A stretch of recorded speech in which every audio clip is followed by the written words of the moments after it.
சிந்து பைரவி சீரியல்ல அடுத்த வாரம் என்ன நடக்க போகுது அப்படிங்கறத பார்க்கலாம். இப்ப எப்படியோ மகா அன்னபூர்ணி கிட்ட பேசி நம்ம சிந்துவும் சிவாவும் இருக்கிற ஹோட்டலுக்கே அழைச்சிக்கிட்டு போயிடுறாங்க. அது எப்படியோ ஒரு ஹோட்டல்ல ஹஸ்பண்ட் அண்ட் மனைவி நைட்டு தூங்கிக்கிட்டு இருக்கிறப்ப அந்த ஹோட்டல்ல வந்து சாவி எல்லாம் கொடுத்து விட்டு இருந்தாங்க, இதாங்க ரூம் சாவி, போய் பாருங்க திறந்து அப்படின்னு கொடுத்து விடுறாங்கன்னு தான் தெரியல, என்ன லாஜிக்னு தெரியல.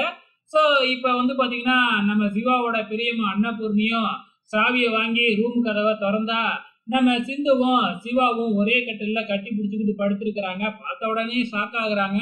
அது மட்டும் இல்ல, சிந்து எழுந்திரிச்ச உடனே பலார்னு சிந்துவோட கன்னத்திலேயே நம்ம அன்னபூர்ணி ஒரு அறைய வைக்கிறாங்க.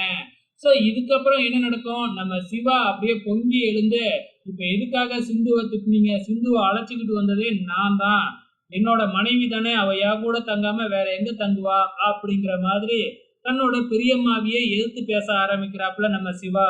இதுக்கப்புறம் அன்னபூர்ணியால ஒண்ணுமே பேச முடியாது, பேசுறதுக்கும் ஒண்ணுமே இல்ல. சோ என்ன நடக்கும் அப்படிங்கறது தெரியல, வெயிட் பண்ணி பார்க்கலாம்.